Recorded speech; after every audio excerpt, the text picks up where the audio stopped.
রাসূল বলেছিলেন ভবিষ্যৎবাণী সত্যবানা দুইটা যুদ্ধ হবে, ওই যুদ্ধে যারা অংশগ্রহণ করবে আল্লাহ রাসূল বলেছিলেন তাদেরকে আল্লাহ রাব্বুল আমিন বিনা হিসাবে জান্নাতে প্রবেশ করাবেন। ও চুয়াডাঙ্গাবাসী সরোজগঞ্জবাসী আপনারা শুনে রাখুন, সেই যুদ্ধের প্রথম যুদ্ধ হচ্ছে ইমাম মাহদী আলাইহিস সালাতু ওয়াস সালাম আসবে আমার বন্ধুরা, এরপরে দাজ্জাল আসবে। দাজ্জালের বিরুদ্ধে ইমাম মাহদী আলাইহিস সালাতু ওয়াস সালামের পক্ষে, ঈসা আলাইহিস সালাতু ওয়াস সালামের পক্ষ থেকে যারা ইমাম মাহদী আলাইহিস সালাতু ওয়াস সালামের বিরুদ্ধে যারা এই অর্থাৎ দাজ্জালের বিরুদ্ধে যারা এই জমিনে যুদ্ধ হবে, ওই যুদ্ধে যারা অংশগ্রহণ করতে পারবে, ওই যুদ্ধে মুসলমানদের বিজয় হবে। ওই মুসলমানরা ওই যুদ্ধের ময়দানে থাকতে পারে আমার বন্ধুরা, ওই দলের লোকদেরকে বিদায় হিসাবে আল্লাহ রাব্বুল আমিন জান্নাতে প্রবেশ করাবে। চিৎকার করে বলেন আল্লাহু আকবার।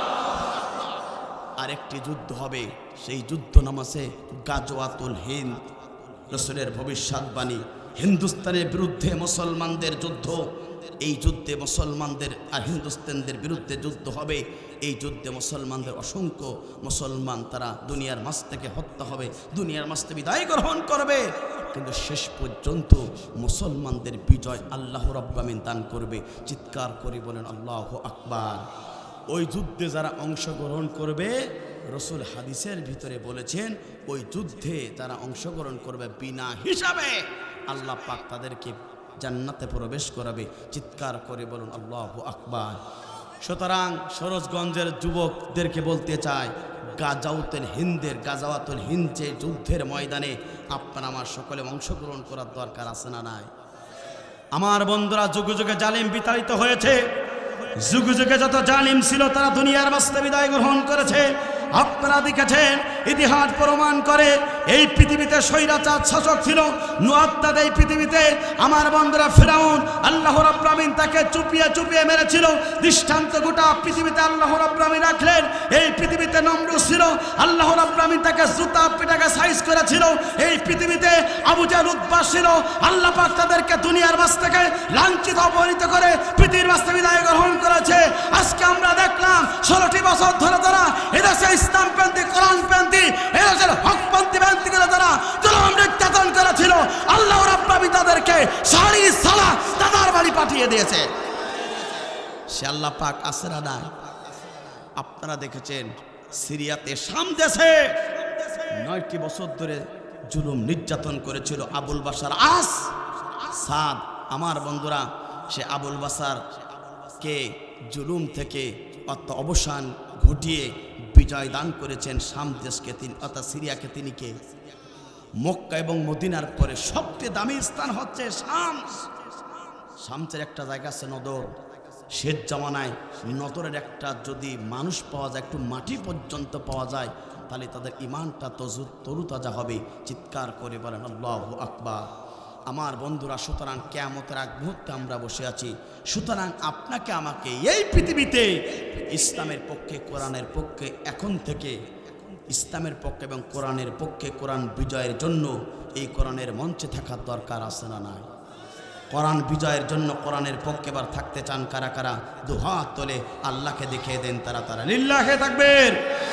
আলহামদুলিল্লাহ, বাংলাদেশের দক্ষিণ পশ্চিমাঞ্চলের বাংলাদেশের ঐতিহ্যবাহী জেলা, ইসলামী আন্দোলন করবার পটভূমি, চুয়াডাঙ্গা জেলার সরোজগঞ্জ এলাকার ঐতিহ্যবাহী বালিয়াকান্দি হযরত আবু বকর সিদ্দিক রাদিয়াল্লাহু তাআলা আনহু হাফেজিয়া মাদ্রাসা ও এতিমখানা লিল্লাহ বোর্ডিংয়ের উদ্যোগে আয়োজিত আজকের এই চতুর্থ বার্ষিক তাফসীরুল কোরআন মাহফিলের মজ্জাজ মুহতারাম সাহেবে সদর সম্মানিত সভাপতি মতিউর রহমান সর্দার আতানুল্লাহ ফি হায়াতে আমরা দোয়া করি আল্লাহ পাক তার গোলামকে ইসলামের জন্য, কোরআনের জন্য কবুল করুক। চিৎকার করে বলুন আল্লাহুম্মা আমিন। স্টেজ বসত হযরত উলামায়ে কেরাম, বিশিষ্ট ব্যক্তিবর্গ, সামনে বসত মুরব্বী কেরাম, যুবক ভাইরা, ছোট্ট ছোট বাচ্চারা, পর্দার নামার শিক্ষিত মা বোনেরা, জাতির বিবেক সাংবাদিকবৃন্দ, বাংলাদেশ সরকারের প্রশাসনের ইন্টেলিজেন্স ব্রাঞ্চের সদস্যবৃন্দ, সকলকে জানাচ্ছি হৃদয় নিংড়ানো আন্তরিক সালাম। আসসালামু আলাইকুম ওয়া রাহমাতুল্লাহি ওয়া বারাকাতুহু। সে মহান রবের দরবারে দিল খোলা শুকর আদায় করি, যিনি আপনাকে আমাকে রাতের ঘুমকে হারাম করে মহাগ্রন্থ আল কোরআন কারিমে আলোচনা শোনার জন্য যে মনিব করুণা করে, দয়া করে, মায়া করে পৃথিবীর সবচেয়ে দামি স্থান, দামি জায়গা, দামি মসজিদ যেখানে বসলে মহান রব বান্দার প্রতি খুশি হয়ে যায়, যেখানে বসলে বান্দা সবচেয়ে আল্লাহর নিকটতম হয়ে যায়, যেখানে বসলে বান্দা আল্লাহর সবচেয়ে আহাল হিসাবে গণ্য হয়, যেখানে বসলে আল্লাহ রাব্বুল আমিন বান্দার প্রতি রহমত নাজিল করেন, যেখানে বসলে সময়টুকু আল্লাহ রাব্বুল আমিন আপনার আমার কাছ থেকে নেবেন না, সেই দামি জায়গা পৃথিবীর সবচেয়ে দামি স্থানে বসার সুযোগ দান করেছে। যেমনই হাজার হাজার মানুষের ভিড় থেকে বাছাইকৃত করে যেমনই আপনাকে আমাকে কবুল করেছেন, সে মহান রবের দরবারে দিল খোলা শকর আদায় করি। চিৎকার করে বলেন আলহামদুলিল্লাহ, আর জোরে বলেন আলহামদুলিল্লাহ। রব্বানা লাকাল হামদ হামদান কাসীরান তয়্যিবান মুবারাকান ফীহি। প্রশংসা করলাম কার? আরও জোরে বলেন প্রশংসা করলাম কার? সুস্থ থাকলে বান্দা প্রশংসা করবে কার? অসুস্থ থাকলে বান্দা প্রশংসা করবে কার? জেলের ভিতরে থাকলে বান্দা প্রশংসা করবে কার? সব সময় বান্দা আল্লাহর প্রশংসা করার দরকার আছে না নাই? দুরুদ এবং সালাম যাপন করে বিশ্ব মানবতার একমাত্র দিশারি বিশ্ববান্তিবিদ আপনার আমার নবী নবীদের সর্দার, যে নবী গোটা পৃথিবীতে মানুষের তৈরি করা আইনের গোলামি না করে কেবলমাত্র শুধু একমাত্র এই কালেমার দাওয়াত দেওয়ার কারণে নির্যাতিত হয়েছে, নিষ্পেষিত হয়েছে, নিগৃহীত হয়েছেন। যে নবী এই কালেমার দাওয়াত দেওয়ার কারণে মিথ্যা মামলা খেয়েছেন, এই কালেমার দাওয়াত দেওয়ার কারণে ওই তাইফের দুষ্ট যুবকেরা পর্যন্ত রসুলকে টার্গেট করে বৃষ্টির মতন পাথর মেরেছিল। সেই পাথর আঘাতপ্রাপ্ত হয়ে আপনার আমার নবী বিশ্ব নবী আখেরি জামানার নবী, যে নবীর প্রতি আল্লাহ রাব্বুল আমিন নিজেই দরুদ প্রেরণ করেন, যে নবীকে আল্লাহ রাব্বুল আমিন হাবিবুল্লাহ বলেছেন। কিয়ামতের ময়দান কঠিন মুসিবতের দিন, যেদিন সূর্যগুলো মাথার উপরে চলে আসবে, জমিনগুলো তামা হয়ে যাবে, গুনাহগার ব্যক্তির জিহ্বাগুলো যখন নাবিস্তক জ্বলে যাবে, যেদিন কাঁদতে কাঁদতে চোখের পানি ফুরিয়ে যাবে, চক্ষু দিয়ে রক্ত পরিবাহিত হবে, যেদিন সন্তান পিতার পরিচয় দেবে না, পিতাও সন্তানের পরিচয় দেবে না, যেদিন কেউ কারোর জন্য পরিচয় দিতে চাইবে না, ওই দিন আপনার আমার নবী বিশ্ব নবী আখিরি জামানার নবী হাউজে কাউসারের পানির পেয়ারা নিয়ে আপনার আমার জন্য অপেক্ষমান থাকবে। কথা বলুন ঠিক না বেঠিক? আজকের এই তাফসীর মাহফিল থেকে সে নবীর প্রতি দুরূদ আর সালাম সাহেব আলী সাল্লাল্লাহু আলাইহি সাল্লাম মাগফিরাত কামনা করে সেসব ভাইদের জন্য যাদের জীবনটা ইসলামের জন্য দিয়েছেন, কোরআনের জন্য দিয়ে গোটা পৃথিবীতে যাদের নামগুলো স্বর্ণাক্ষরে লেখা হয়েছে, জান্নাতের সর্বস্থায় তাদের মর্যাদা দান করুক। চিৎকার করে বলুন আল্লাহুম্মা আমিন। প্রিয় উপস্থিতি, আমরা সকলেই কোরআনের ময়দানে এসে বেড়ে খুশি না বেজার? জোরে বলেন খুশি না বেজার? কারা কারা বেজার দুহাত তুলে আল্লাহকে দেখান। আমরা সকলে বেজার নাকি? জোরে বলেন বেজার? বেজার না? কারা কারা খুশি? এবার দুহাত তুলে আল্লাহকে দেখান। লিল্লাহে তাকবীর, লিল্লাহে তাকবীর। আল কোরআনের আলো দুনিয়ার মুসলিম, কোরআন হাদিস সেখানে, আলেম ওলামা যেখানে। হাত নামান। লিল্লাহে তাকবীর ধ্বনি শুনলে কি আপনাদের কি মন খারাপ হয়? এই জমিনে অনেকেই ছিল, আল্লাহর নামের তাকবীর শুনলে অনেকে মন খারাপ হতো। কথা বলুন ঠিক না বেঠিক? অনেকে মন খারাপ করতো। এই স্লোগানের ভিতর অনেকে জঙ্গি জঙ্গি ভাব পাইতো। কথা বলেন না কেন? অনেকেই নামের ভিতরে জঙ্গি জঙ্গি গন্ধ পাইতো, ভাব পাইতো। কথা বলুন ঠিক না বেঠিক? কিন্তু দুনিয়ার কোনো স্লোগান নয়। এই স্লোগানটা যিনি দিয়েছেন তিনি কে? রব্বাকা ফাকাব্বির। এই জমিনের মালিককে? লিল্লাহি মা ফিস সামাওয়াতি ওয়াল আরদ। আসমান এবং জমিনের একচ্ছত্র ক্ষমতার মালিক আল্লাহ। সেই মহান রব কোরআনুল কারীমের ভিতরে ঘোষণা করছেন, বান্দা এই জমিনে তাকবীর হবে আল্লাহর নামে। কথা বলুন ঠিক না বেঠিক? মুসলমান তাকবীর দিতে হবে কার নামে? জোরে বলেন কার নামে? মুসলমানের তাকবীর হবে এই কারণে, কারণ একজন মুসলমানের সন্তান যখন এই জমিনে ভূমিষ্ঠ হয়, জন্মের পরপরই তার ডান কাঁধে আজান পরিচালিত হয়। কথা বলুন ঠিক না বেঠিক? এরপর শুধু কানে শেষ নয়, তার একবার জন্মের শুরুতেই তার কানের ভিতর আল্লাহু আকবার ধ্বনি ঢোকানো হয়। শেষ যখন তাকে দাফন করানো হয়, সেই সময় পর্যন্ত আল্লাহু আকবারের ধ্বনি আসে না নাই? জোরে বলেন আসে না নাই? আমার বন্ধুরা, এই জন্য একজন মুসলমানের জীবনের সবচেয়ে বড় স্লোগান আল্লাহু আকবার। কথা বলুন ঠিক না বেঠিক? আমার বন্ধুরা, এই স্লোগান যারা সহ্য করতে পারত না, জমিন থেকে তাদেরকে লাঞ্ছিত করে অপমানিত করে নিজের দেশ থেকে দাদার দেশে পাঠিয়ে দিয়েছেন তিনি কে? জোরে বলেন তিনি কে? সে আল্লাহ পাক আছে না নাই? এই জমিনে যারা ইসলামের বিরোধিতা হবে, কোরআনের বিরোধিতা হবে, আলেমের বিরোধিতা যারা করবে, এই জমিনে তাদেরকে লাঞ্ছিত করবেন তিনি কে? সে আল্লাহ পাক আছে না নাই? আমার বন্ধুরা, এই জমিনে যারা আল্লাহু আকবার ধ্বনি সহ্য করতে পারতো না, আজকে এই জমিনে যারা এটাই সহ্য করতে পারতো না, বাবার নাই দাদার দেশে পালালো। আজকে আমরা দেখলাম গতকালকে বাংলাদেশের ছেলেরা ক্রিকেট খেলা নিয়ে সেখানে জয়লাভ, অর্থাৎ ক্রিকেট খেলায় এশিয়া কাপের অনূর্ধ্ব-19 একটা ক্রিকেট খেলা হলো, ফাইনাল খেলা। সেই ক্রিকেট খেলা যখন বাংলার দেশের ছেলেরা যখন জয়লাভ করলো, অর্থাৎ বিজয় হলো, ম্যাচ যখন তারা জিতে গেল, ঠিক সেই দেশে জেতার মুহূর্তে গ্যালারিতে আল্লাহু আকবার ধ্বনি শুরু হয়ে গেছে। কথা বলুন ঠিক না বেঠিক? আমার বন্ধুরা, ভারতের পানি খেয়ে যারা এই দেশে আল্লাহু আকবার ধ্বনি যারা বন্ধ করতে চেয়েছিল, আজকে সেই মহান রব যারাই বন্ধ করতে চেয়েছিল, আজকে তাদের দেশে বাংলাদেশের দাবাল ছেলেরা সেই দেশের গ্যালারি থেকে আল্লাহু আকবার ধ্বনি আজকে সত্যতারে অর্থাৎ আল্লাহু আকবার ধ্বনি শুরু হয়ে গেছে। এই খেলা কার? জোরে বলেন কার? আমার বন্ধুরা, এখানেই শেষ নয়। কোরআনের পাখি আল্লামা সাঈদী বলেছিল, যারা এই বাংলাদেশকে নিয়ে যারা ষড়যন্ত্রে লিপ্ত হবে, তাদের মানচিত্র গোটা পৃথিবীর মাঝ থেকে বিদায় গ্রহণ করবে। কথা বলুন ঠিক না বেঠিক? যারা এই বাংলাদেশের সোনার খচিত এই বাংলাদেশকে নিয়ে যারা ষড়যন্ত্র করবে, তারা এই পৃথিবীর মাঝ থেকে বিদায় গ্রহণ করবে। আজকে তাদের দেশে, আজকে তাদের দেশের নিয়ে আজকে হুমকির মুখে পড়েছে। কথা বলুন ঠিক না বেঠিক? আমার বন্ধুরা, এই জমিনে ইসলাম প্রেমিক, কোরআন প্রেমিক ব্যক্তিগুলোকে দীর্ঘ 16টি বছর ধরে জুলুম নির্যাতন করেছিল স্বৈরাচার লেডি শেখ হাসিনা। কথা বলুন ঠিক না বেঠিক? আজকে কোরআনের কথা বলতে হবে, কারণ এদেশের 16টি বছর ধরে একজন কোরআনের হাফেজ, একজন কোরআনের আলেম কোরআনের হক কথা বলতে পারে নাই। কোরআনের সত্য কথা বললে আজকে তারা ইসলাম বিরোধিতা করত, কোরআনের বিরোধিতা করত, আলেমদের বিরোধিতা করত। সর্বোপরি আলেমদেরকে জুলুম নির্যাতন করে মামলা দিয়ে আজকে তাদেরকে জমিন ছাড়ানোর জন্য ব্যবস্থা গ্রহণ করানো হতো। যারা আলেমদের বিরোধিতা করেছিল তাদেরকে জমিন ছাড়া করেছেন তিনি কে? জোরে বলেন তিনি কে? সে আল্লাহ পাক আছে না নাই?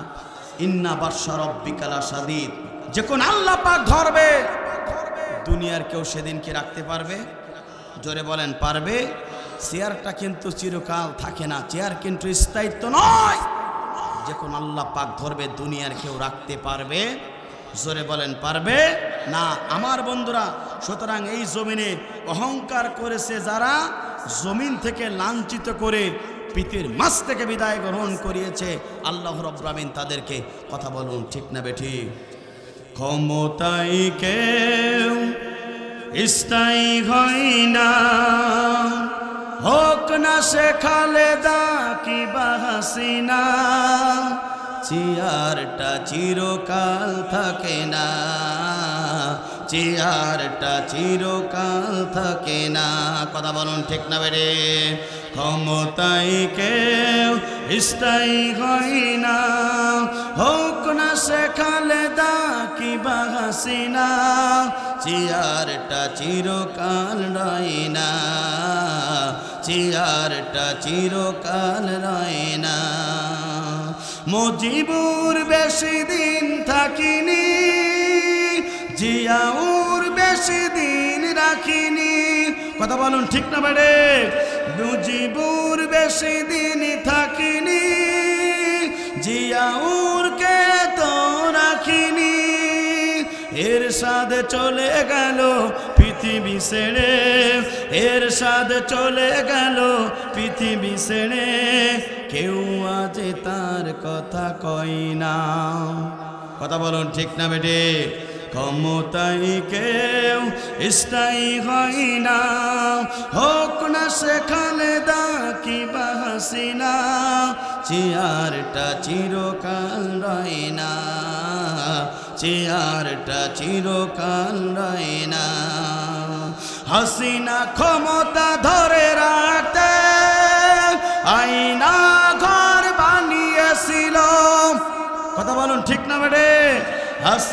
ক্ষমতা ধরে রাখতে আয়না ঘর বানিয়েছিল, জনগণের আশানালে দাদার দেশে পালিয়ে গেল। ডিবি হারুনের পাশে আজ, ডিবি হারুনের পাশে আজ পরিমণিদের দেখা যায় না। কথা বলুন ঠিক না বেটি? ক্ষমতায় কেউ স্থায়ী হয় না, হোক না সে খালেদা কিংবা হাসিনা, চেয়ারটা চিরকাল রয় না, চেয়ারটা চিরকাল রয় না। কথা বলুন ঠিক না বেঠিক? আমার বন্ধুরা, এই জন্যে এই জমিনে কি কেউ অহংকার করতে পারে?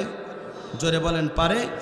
এই জন্য মুসলমান হিসাবে আপনাকে আমাকে ইসলামের পক্ষে, কোরআনের পক্ষে থাকার দরকার আছে না নাই? জোরে বলেন আছে না নাই? আমার বন্ধুরা, তাহলে লক্ষ্য করুন, আপনি আমি মুসলমান, আপনি আমার আল্লাহর গোলাম। এই পৃথিবীতে মুসলমান হিসাবে আপনার আমার দায়িত্ব আছে। আপনি আমি আল্লাহর প্রিয় গোলাম, আল্লাহর নৈকট্য হাসিল করতে চাই। আপনি আমি আল্লাহর প্রিয় গোলাম হতে চাই। আপনি আমি মুসলমান হিসাবে আপনার জীবনের লক্ষ্য থাকার দরকার আছে না নাই? আপনি আমি যদি আল্লাহর প্রিয় গোলাম হতে চাই, আপনি আমি যদি আল্লাহর নৈকট্য হাসিল করতে চাই, আপনি আমি আল্লাহর যদি সবচেয়ে প্রিয় জান্নাতের যদি মেহমান হতে চাই, আপনার আমাকে এই পৃথিবীতে কিছু কাজ করা লাগবে। এই কাজ যদি মুসলমান আপনি আমি করতে পারেন, মৃত্যুর পর আল্লাহ রাব্বুল আমিন আপনার আমার জন্য সবচেয়ে জান্নাতের মেহমান করবেন। একবার জোরে জোরে বলুন আল্লাহু আকবার। সেই মহান রব বলছেন, বান্দা শুনে রাখো, হাজার হাজার মানুষের ভিড় থেকে বাছাইকৃত করে সে মহান রব এই কোরআনের ময়দানে আপনাকে আমাকে বসার সুযোগ দান করেছেন। সেই মহান রব কোরআনুল কারীমের ভিতরে ঘোষণা করলেন, বান্দা শুনে রাখো, যারা আজকে এই তাফসীর মাহফিল আসলার কোরআনের মঞ্চে কোরআনের ময়দানে বসে গেল, যারা কোরআনের ময়দানে আসলার কোরআন শোনার জন্য বসে গেল, এই মানুষের জীবনে সবচেয়ে দুইটা লাভ আছে। একবার জোরে জোরে বলুন আল্লাহু আকবার। যারা কোরআনের ময়দানে বসে গেল, আল্লাহ রাব্বুল আমিন জানিয়ে দিচ্ছেন তাদের জীবনে সবচেয়ে দুইটা বড় লাভ আছে। তার এক নম্বর বড় লাভ হলো, যারা হাজার হাজার মানুষের ভিড় থেকে বাছাইকৃত করে এই কোরআনের ময়দানে আসলে কোরআন শোনার জন্য বসে গেল, এক নম্বর লাভ হলো যতটুকু ঈমান নিয়ে তারা কোরআনের ময়দানে বসে গেল কোরআন শোনার জন্য, কোরআনের আলোচনা শোনার কারণে আস্তে আস্তে করে তাদের ঈমানটা বৃদ্ধি পেয়ে যাবে। একবার জোরে জোরে বলুন আল্লাহু আকবার। এটা আমার কথা না, মহাগ্রন্থ আল কোরআনুল কারীমের কথা। আল্লাহ পাক বলেন, ইন্নামাল মুমিনুনা আল্লাযীনা ইযা যুকিরাল্লাহু ওয়াজিলাত কুলুবুহুম ওয়া ইযা তুলিয়াত আলাইহিম আয়াতুহু যাদাতুহুম ঈমানাও ওয়া আলা রাব্বিহিম ইয়াতাওয়াক্কালুন।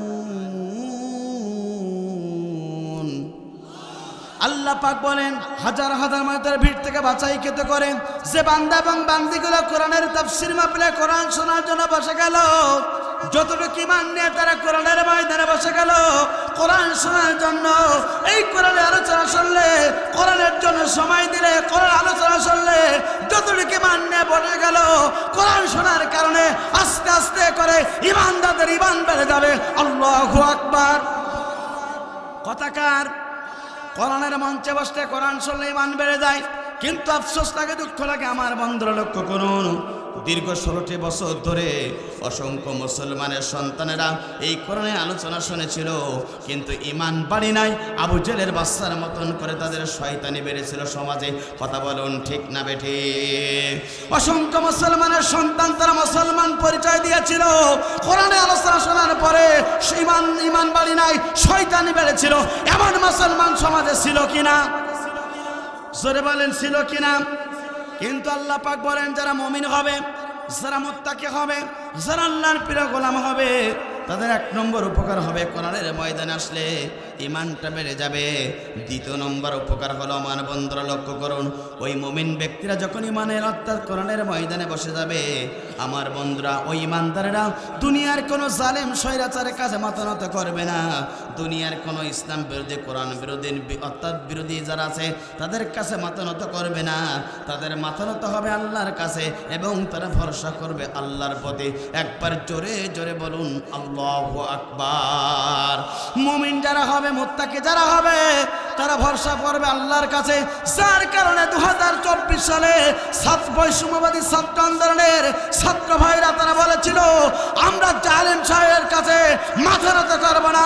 জীবনের মালিক আল্লাহ, হায়াতের মালিক আল্লাহ, এই জমিনের মালিক আল্লাহ, জমিনে আল্লাহর প্রতি ভরসা করব। বিজয় দেবার মালিক আল্লাহ। ওই ছাত্র আন্দোলন ভাইরা যখন জমিনে আল্লাহর প্রতি ভরসা করেছিল, ওই ছাত্র ভাইদেরকে আল্লাহ রাব্বুল আলামিন সাহায্য করলো এবং বিজয় দিল। কথা বলুন ঠিক না বেডে? আল্লাহ পাক আছে না নাই? জোরে বলেন আছে না নাই? আমার বন্ধুরা, এই জন্য মুমিন যারা হবে, মুত্তাকি যারা হবে, এই জমিনে যারা আল্লাহর প্রিয় গোলাম হবে, তারা ভরসা করবে কার প্রতি? জোরে বলেন কার প্রতি? তাহলে আমাদের জীবনে সবচেয়ে ভরসা হওয়া দরকার আল্লাহর প্রতি। কথা বলুন ঠিক না বেঠিক? কিন্তু আফসোস, দুঃখ এখানে, এই মুসলমান আল্লাহর প্রতি ভরসা করে না। কথা বলুন ঠিক না বেঠিক? যদি এই মুসলমান আল্লাহর প্রতি ভরসা করত, এই মুসলমানদের হাতে ইসলামের বিজয় পতাকা আল্লাহ পাক তুলে দিতেন। কথা বলুন ঠিক না বেঠিক? এখন থেকে আপনাকে ভরসা করা লাগবে আল্লাহর প্রতি। যদি আপনার আমার আল্লাহর এই বিজয়টাকে নিয়ে আসতে হয় পৃথিবীতে, আমার বন্ধুরা আল্লাহর প্রতি ভরসা হওয়ার দরকার আছে না নাই? গোটা পৃথিবীর ইহুদি নাস্তিকরা আজকে ঐক্যবদ্ধ হয়ে গোটা পৃথিবীর মুসলমানদেরকে নিধন করার জন্য ষড়যন্ত্র লিপ্ত হয়েছে। তারই আলোকে, ধারাবাহিক আলোকে আপনারা দেখেছেন ভারত সরকার এই বাংলাদেশের আজকের দিকে তারা কুনজর লাগিয়েছে, কুনজর দিয়ে দৃষ্টি দিচ্ছে। কথা বলুন ঠিক না বেঠিক? আমার বন্ধুরা, কিছুই করতে পারবে না। বাংলাদেশকে যিনি হেফাজত করবেন তিনি কে? কারণ এই দেশের প্রত্যেকটা ইঞ্চি জমিনে আছে আল্লাহর ঘর, মসজিদ। এই দেশের প্রত্যেকটা ইঞ্চি জমিন জুড়ে আছে রসুলের ঘর, মাদ্রাসা। এই দেশের প্রত্যেকটা ইঞ্চি জড়িয়ে আছে শহীদদের রক্ত। কথা বলুন ঠিক না বেঠিক? রসুল বলেছিলেন 1400 বছর আগে শেষ জামানায় একটা যুদ্ধ হবে, দুইটা যুদ্ধ হবে। ওই যুদ্ধে যারা অংশগ্রহণ করতে পারবে, রসুল বলেছেন বিনা হিসাবে আমি রব্বুল আলামিন বলছি তাদেরকে জান্নাতে প্রবেশ করাবো। চিৎকার করে বলেন আল্লাহু আকবার। রসুল বলেছিলেন ভবিষ্যৎবাণী, শেষ জামানায় দুইটা যুদ্ধ হবে। ওই যুদ্ধে যারা অংশগ্রহণ করবে, আল্লাহ রসুল বলেছিলেন তাদেরকে আল্লাহ রাব্বুল আলামিন বিনা হিসাবে জান্নাতে প্রবেশ করাবেন। চুয়াডাঙ্গাবাসী, সরোজগঞ্জবাসী আপনারা শুনে রাখুন, সেই যুদ্ধের প্রথম যুদ্ধ হচ্ছে ইমাম মাহদী আলাইহিস সালাতু ওয়াস সালাম আসবে। আমার বন্ধুরা, এরপরে দাজ্জাল আসবে।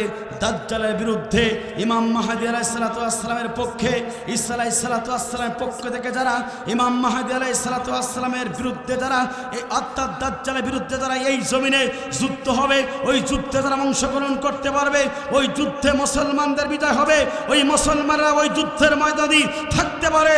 আমার বন্ধুরা, ওই দলের লোকদেরকে বিদায় হিসাবে আল্লাহ রাব্বুল আলামিন জান্নাতে প্রবেশ করাবে। চিৎকার করে বলেন আল্লাহু আকবার। আরেকটি যুদ্ধ হবে, সেই যুদ্ধ নাম আছে গাজওয়াতুল হিন্দ।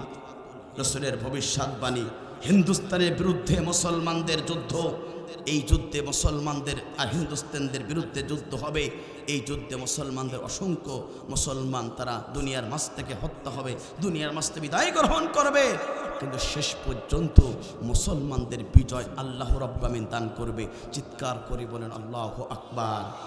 ওই যুদ্ধে যারা অংশগ্রহণ করবে, রসুল হাদিসের ভিতরে বলেছেন ওই যুদ্ধে যারা অংশগ্রহণ করবে বিনা হিসাবে আল্লাহ পাক তাদেরকে জান্নাতে প্রবেশ করাবে। চিৎকার করে বলুন আল্লাহু আকবার। সুতরাং সরোজগঞ্জের যুবকদেরকে বলতে চাই, গাজাওয়াতুল হিন্দ যে যুদ্ধের ময়দানে আপনার আমার সকলে অংশগ্রহণ করার দরকার আছে না নাই? আমার বন্ধুরা, যুগে যুগে জালিম বিতাড়িত হয়েছে। যুগে যুগে যত জালিম ছিল তারা দুনিয়ার বাস্তে বিদায় গ্রহণ করেছে। আপনারা দেখেছেন, ইতিহাস প্রমাণ করে এই পৃথিবীতে স্বৈরাচার শাসক ছিল নুয়াত্তাদ। এই পৃথিবীতে আমার বন্ধুরা ফিরাউন আল্লাহ রাব্বুল আমিন তাকে চুপিয়ে চুপিয়ে মেরেছিল। দৃষ্টান্ত গোটা পৃথিবীতে আল্লাহ রাব্বুল আমিন রাখলেন। এই পৃথিবীতে নমরুদ ছিল, আল্লাহ রাব্বুল আমিন তাকে জুতা পিটাকে সাইজ করেছিল। এই পৃথিবীতে আবু জাহল উতবা ছিল, আল্লাহ পাক তাদেরকে দুনিয়ার মাঝ থেকে লাঞ্ছিত অপমানিত করে পৃথিবীর মাঝ থেকে বিদায় গ্রহণ করেছে। আজকে আমরা দেখলাম 16টি বছর ধরে তারা এদেশে ইসলামপন্থী, কোরআনপন্থী, এদেশের হকপন্থী ব্যক্তিগুলো তারা জুলুম নির্যাতন করেছিল। আল্লাহ রাব্বুল আমিন তাদেরকে সারি সালা তাদের বাড়ি পাঠিয়ে দিয়েছে। সে আল্লাহ পাক আসরা না।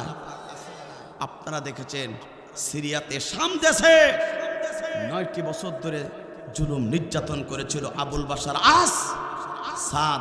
আমার বন্ধুরা, সে আবুল বাশার কে জুলুম থেকে অবসান ঘটিয়ে বিজয় দান করেছেন শাম দেশকে তিনি, অর্থাৎ সিরিয়াকে। তিনি কে?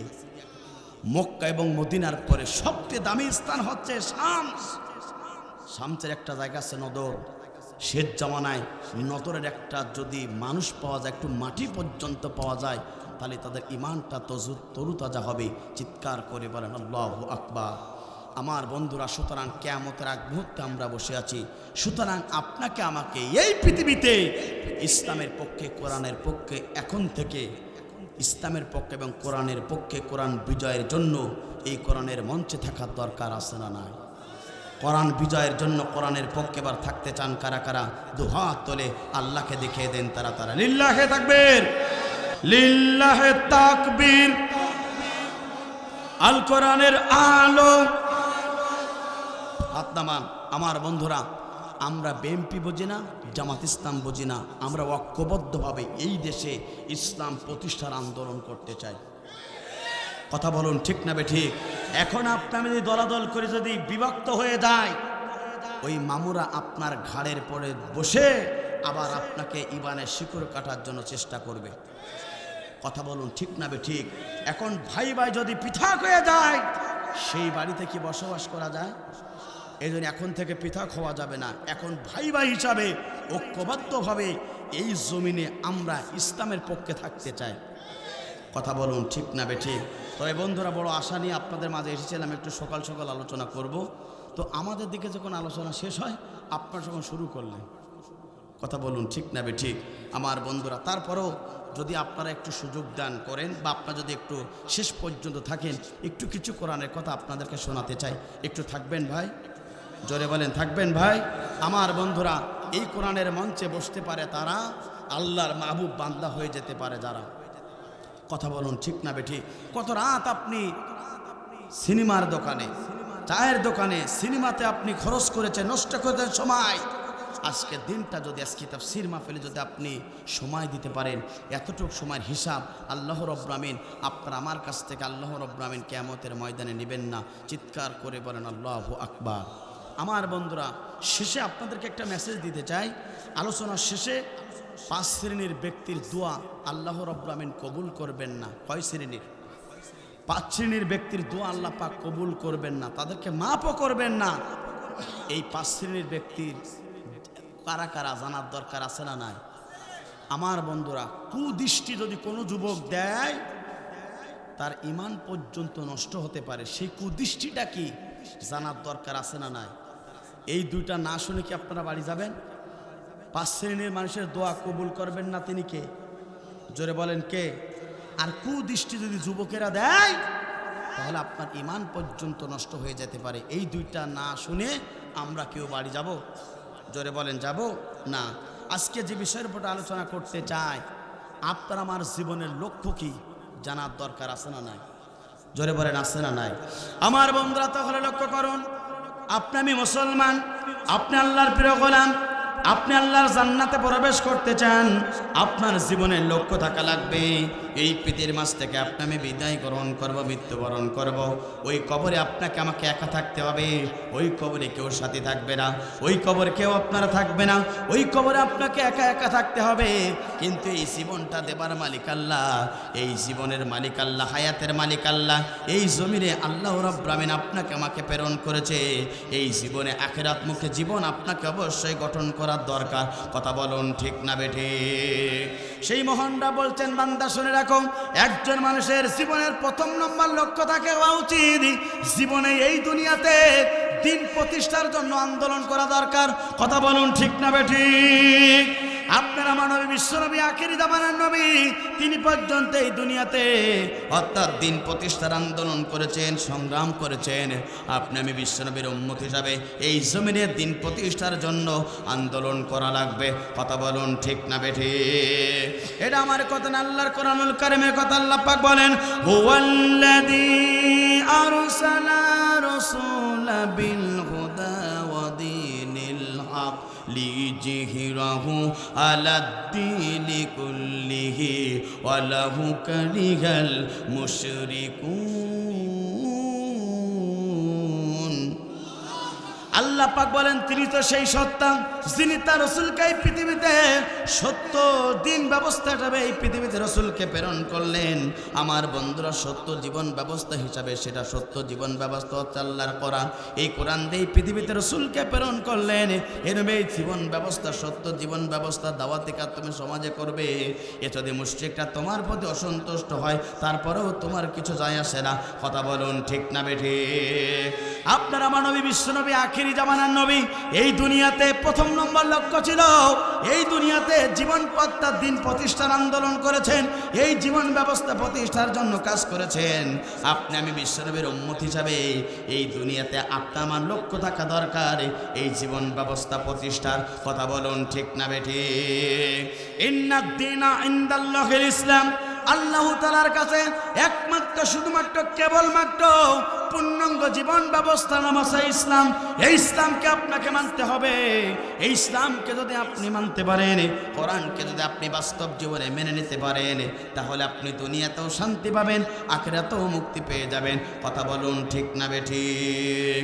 ইসলাম এটা কমপ্লিট কোড অফ লাইফ, অর্থাৎ একজন মানুষের জীবনে পূর্ণাঙ্গ জীবন ব্যবস্থা নাম আছে ইসলাম। এই ইসলামকে আপনাকে মানতে হবে। আমার বন্ধুরা, তাহলে লক্ষ্য করুন, এই জীবনে আল্লাহ রাসূল যে দিন ব্যবস্থার জন্য এই পৃথিবী বাস্তবায়নের জন্য এসেছিলেন, আপনাকে আমাকে এই দুনিয়াতে সেই জীবন ব্যবস্থার আন্দোলন করার দরকার আছে না নাই? জোরে বলেন, আছে না নাই? আমার বন্ধুরা, এখানে শুধু শেষ নয়। যদি আপনি আমি আল্লাহর জীবন ব্যবস্থা বাদ দিয়ে যদি মানব রচিত ইসলাম যদি মেনে গোটা পৃথিবীতে শান্তি আনতে চান, আল্লাহ পাক বলেন কিয়ামত পর্যন্ত হায়াত পেলে আল্লাহর জীবন ব্যবস্থা বাদ দিয়ে মানুষের তৈরি করা ইসলাম দিয়ে এই জমিনে এক সেকেন্ডের জন্য শান্তি আসবে না। কথাকার সেটাও আল্লাহ পাক কোরআনুল কারীমের ভিতরে ঘোষণা করলেন, ওয়া মাইয়াবতাগি গায়রাল ইসলামি দীনান ফালাই ইকবালা মিনহু ওয়া হুয়া ফিল আখিরাতি মিনাল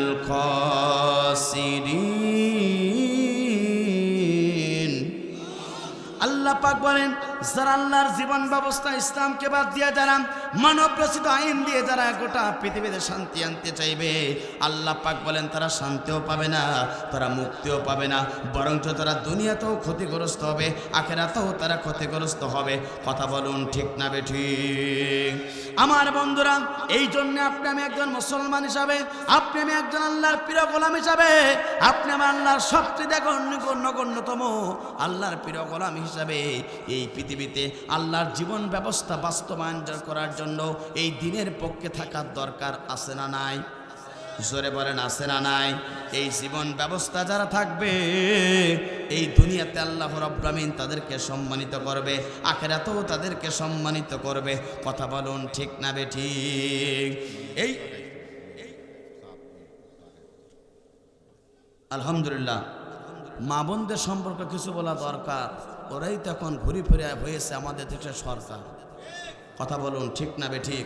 ওরা যখন দেশের সরকার হয়েছে তখন পুরুষ মানুষের কসম জড়েছে। কথা বলুন ঠিক না বেঠিক? এই জন্য আমার বন্ধুরা, মা বোনদেরকে বলবো, আপনার সামনে যতটুকু ফাঁকা জায়গা আছে একটু আপনি এগিয়ে বসুন, নিজে একটু এগিয়ে বসুন, আর আপনার বোনকে বসার জন্য একটু সুযোগ করে দেন। আমার বন্ধুরা, যে কথা বলছিলাম, অর্থাৎ ইসলাম প্রতিষ্ঠার ক্ষেত্রে গিয়ে আপনার আমার নবী, বিশ্বনবী, আখিরি জামানার নবী, তিনি জুলুম নির্যাতনের শিকার হয়েছে, তারপরেও তিনি এই ইসলাম ছেড়ে যায় নাই। কারণ আপনি আমি মুসলমান হিসাবে এই দুনিয়াতে এই জীবন ব্যবস্থা বাস্তবায়নের জন্য আন্দোলন করার দরকার আছে না নাই? জোরে বলেন আছে না নাই?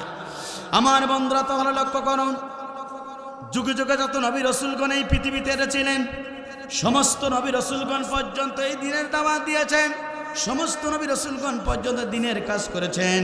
আমার বন্ধুরা তাহলে লক্ষ্য করুন, ইতিহাস প্রমাণ করে এই পৃথিবীর প্রথম রসুল নাম তার ছিল নূহ আলাইহিস সালাতু ওয়াস সালাম। তিনি পর্যন্ত দিনের দাওয়াত দিলেন, তিনি পর্যন্ত কালেমার দাওয়াত দিলেন, হকের দাওয়াত দিলেন। জাতির লোকেরা নূহ আলাইহিস সালাতু ওয়াস সালামকে জুলুম নির্যাতন করেছিল, স্টেম রুলার চালিয়েছিল। তারপরে নূহ আলাইহিস সালাতু ওয়াস সালাম দিনের দাওয়াত থেকে 1 ইঞ্চি সরে দাঁড়ায় নাই। কথা বলুন ঠিক না বেঠিক? একটা ঘটনা মনে পড়ে গেল আমার বন্ধুরা, লক্ষ্য করুন। একদিন নূহ আলাইহিস সালাতু ওয়াস সালাম ঘর থেকে বেরিয়ে গেলেন, সরোজগঞ্জের মতন করে একটা বাজারে চলে গেলেন। একটা বাজারে গিয়ে অসংখ্য যুবককে পাইলেন, অসংখ্য যুবককে লক্ষ্য করে বলল, ও আমার কলিজার টুকরা যুবকেরা, তোমরা যে পথে আছো আমি নিশ্চিত দেখতে পাচ্ছি এই পথে মৃত্যুবরণ করলে তোমরা জাহান্নামে যাবে। ও আমার কলিজার টুকরা যুবকেরা, তোমরা ইসলাম কবুল করো, কালেমা গ্রহণ করো। যদি তোমরা কালেমা গ্রহণ করতে পারো, ইসলামের পক্ষে যদি থাকতে পারো, তাহলে তোমরা সেই জাহান্নাম থেকে তোমরা বেঁচে যেতে পারবে। নূহ আলাইহিস সালাতু ওয়াস সালাম যখন এই দাওয়াত দিলেন, সঙ্গে সঙ্গে ওই যুবকেরা তারা কালেমা গ্রহণ করলো না, বরঞ্চ নূহ আলাইহিস সালাতু ওয়াস সালামকে 2 হাত বেঁধে ফেললো, 2টা পা বেঁধে ফেললো, বাজারে মাঝখানে ফেলালো। এরপরে আঘাত করা শুরু হলো। একজন পয়গম্বরকে অর্থাৎ দিনের দাওয়াত দেওয়ার কারণে তাকে জুলুম নির্যাতন করতে করতে নূহ আলাইহিস সালাতু ওয়াস সালাম বাজারের মধ্যে বেহুশ হয়ে গেলেন। তারপরে সন্ধ্যা হয়ে গেলে হুঁশটা ফেললো, বাড়ির দিকে তিনি রওনা দিলেন। বাড়ির দিকে যখন রওনা দিয়ে বাড়িতে প্রবেশ করলেন, স্ত্রীকে ডেকে বললেন, প্রিয়তম স্ত্রী, দিনের দাওয়াত দেওয়ার কারণে এই সমাজের দুষ্ট যুবকরা আমাকে পিটাইছে, রক্তাক্ত করেছে। ও আমার প্রিয়তম স্ত্রী, তুমি একটিবারের জন্য তুমি আমাকে সাহায্য করো, তুমি আমাকে একটু সেবা করার জন্য চেষ্টা করো। সঙ্গে সঙ্গে স্ত্রী বলল, শোনো শোনো শোনো, তোমার মতন পাগল আসমানের নিচে জমিনের উপরে আর একজন হতে পারে না। একবার জোরে জোরে বলেন নাউজুবিল্লাহ। আমার বন্ধুরা, এই পৃথিবীতে যত পয়গম্বররা এসেছে, সমস্ত পয়গম্বররা এই দিনের দাওয়াত দেওয়ার কারণে তারা জুলুম নির্যাতনের শিকার হয়েছে। আমার বন্ধুরা লক্ষ্য করুন, মিল্লাতা আবিকুম ইব্রাহিম ওয়া সাম্মাকুমুল মুসলিমিন, মুসলিম জাতির পিতা ইব্রাহিম আলাইহিস সালাতু ওয়াস সালাম তিনি পর্যন্ত কালেমার দাওয়াত দিয়েছিল, এই দিনের দাওয়াত দিয়েছিলেন। আমার বন্ধুরা, তিনি যখন দাওয়াত দিলেন, সেই সময়ের সবচেয়ে স্বৈরাচার শাসক ছিল, নাম তার ছিল নমরুদ। তিনি যখন আপনার দিনের দাওয়াত দিলেন, নমরুদের কানে চলে গেল। সঙ্গে সঙ্গে নমরুদ মুসলিম জাতির পিতা ইব্রাহিমকে গ্রেপ্তার করা হলো অন্যায়ভাবে।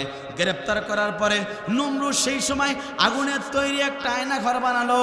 সেই আগুনের তৈরি আয়না ঘরে অন্যায়ভাবে মুসলিম জাতির পিতা ইব্রাহিমকে আয়না ঘরের ভিতরে ঢোকানো হলো।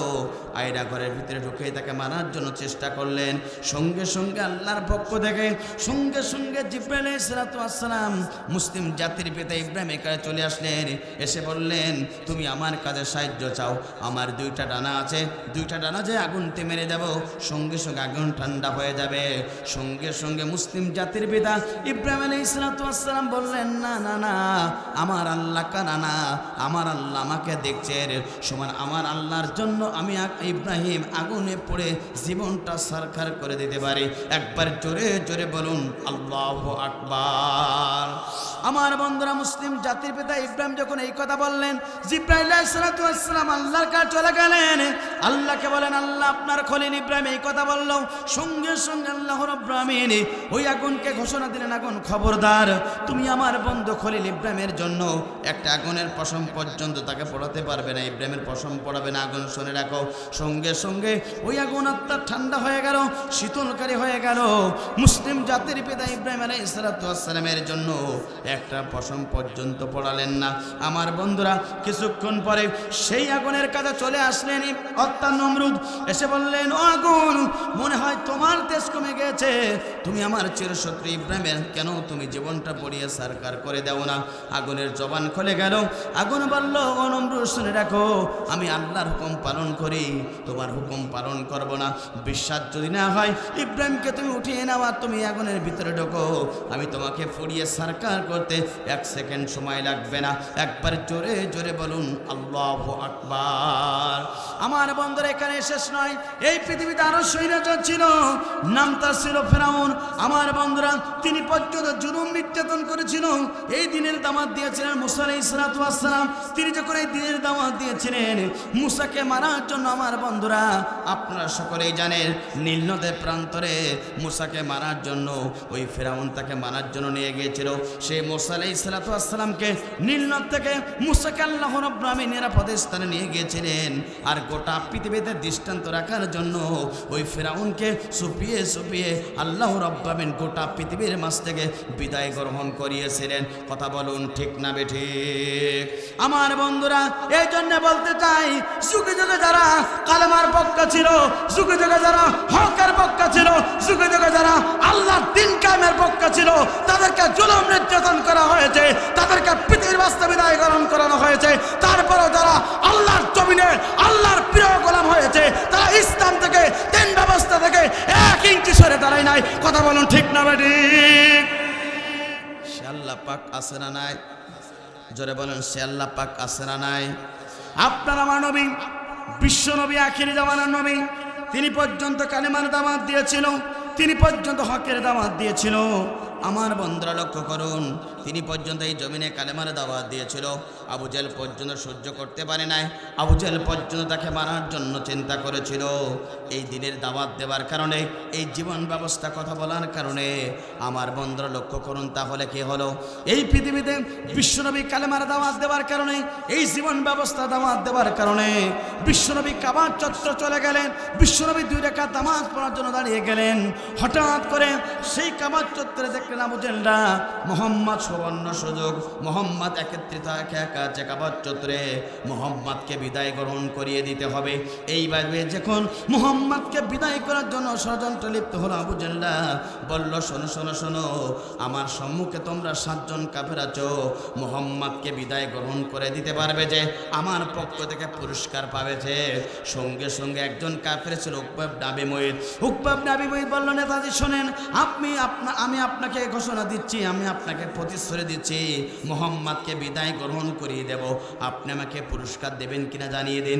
সঙ্গে সঙ্গে আবু জেহেল বলল, জি তোমাকে পুরস্কার দেব। সঙ্গে সঙ্গে বলল, ঠিক আছে মোহাম্মদকে বিদায় গ্রহণ করাবো। আমার বন্ধুরা উকবা ইবনে আবি মুইত একটা দড়ি দিলেন, সঙ্গে সঙ্গে চলে গেলেন। 3 দিন পূর্বে একটা উট মানা হয়েছিল, সেই উটের নাড়ি বুড়ি পর্যন্ত নিয়ে আসা হলো। নিয়ে আসার পরে বিশ্বনবী কাবার চত্বরে এবার নামাজের জন্য সেজদা অবস্থায় ছিলেন। সমস্ত নাড়ি বুড়ি পর্যন্ত বিশ্বনবীর কত্তাদ পিঠের উপরে চাপাই দেওয়া হলো। বিশ্বনবীর পিঠের উপরে উঠেন নাড়ি বুড়ি, সেজদা থেকে উঠতে পারে না, পর্যাপ্ত পরিমাণ কষ্ট হয়, কলিজা পর্যন্ত শুকিয়ে যাওয়ার মতন হলো। আমার বন্ধুরা সঙ্গে সঙ্গে 7 জন কাফের তারা হাসাহাসি শুরু করে দিল। এই হাদিস যিনি বর্ণনা করছেন আব্দুল্লাহ ইবনে মাসউদ রাদিয়াল্লাহু তাআলা আনহু, দূর থেকে দেখলেন বিশ্বনবীর অর্থাৎ পিঠের উপরে উটের নাড়ি বুড়ি পর্যন্ত চাপিয়ে দিয়ে বিশ্বনবীকে মারার জন্য তারা হত্যার প্ল্যান করে তারা বসে আছে। সঙ্গে সঙ্গে একটা দৌড় দিলেন, রসুলের কলিজার টুকরা ফাতেমার বাড়ির দিকে রওনা দিলেন। কলিজার টুকরা ফাতেমাকে বললেন, ও কলিজার টুকরা ফাতেমা, তুমি শুনে রাখো, তোমার বাবাকে মারার জন্য কাবার চত্বরে আবু জেহেলরা তারা মারার জন্য উটের নাড়ি বুড়ি চাপিয়ে তারা হাসাহাসি করে। ও কলিজার টুকরা ফাতেমা, তুমি দেরি করো না, তাড়াতাড়ি চলো কাবার চত্বরে।